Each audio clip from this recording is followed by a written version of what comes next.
سیدنا ابو ہریرہ رضی اللہ تعالیٰ عنہ بیان کرتے ہیں کہ رسول اللہ صلی اللہ علیہ وسلم قیام رمضان کی ترغیب دیا کرتے تھے بغیر اس کے کہ آپ واجبی طور پر ان کو حکم دیں۔ پھر فرماتے تھے جس نے ایمان کی بنا پر اور تقرب و ثواب کی غرض سے رمضان کا قیام کیا اس کے پچھلے گناہ معاف کر دیے جاتے ہیں۔ پھر رسول اللہ صلی اللہ علیہ وسلم کی رحلت ہو گئی اور معاملہ ایسے ہی رہا۔ اس کے بعد خلافت ابو بکر رضی اللہ تعالیٰ عنہ اور حضرت عمر رضی اللہ تعالیٰ عنہ کے ابتدائی دور میں بھی یہی صورت رہی۔ امام ابو داود رحمہ اللہ کہتے ہیں کہ عقیل، یونس اور ابو اویس نے ایسے ہی روایت کیا ہے، یعنی جس نے رمضان کا قیام کیا، اور عقیل کی روایت ہے جس نے رمضان کے روزے رکھے اور اس کا قیام کیا۔ سنن ابو داود حدیث نمبر 1371۔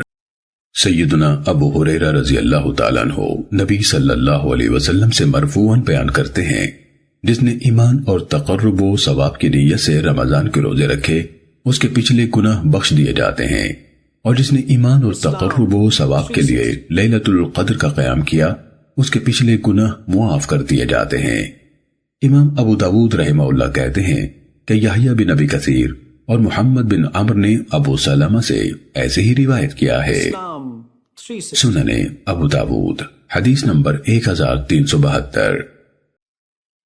سیدہ عائشہ رضی اللہ تعالیٰ عنہ زوجہ نبی صلی اللہ علیہ وسلم سے مروی ہے کہ نبی صلی اللہ علیہ وسلم نے مسجد میں نماز پڑھی، یعنی رمضان کی رات میں قیام فرمایا تو لوگوں نے بھی آپ کے ساتھ نماز پڑھی۔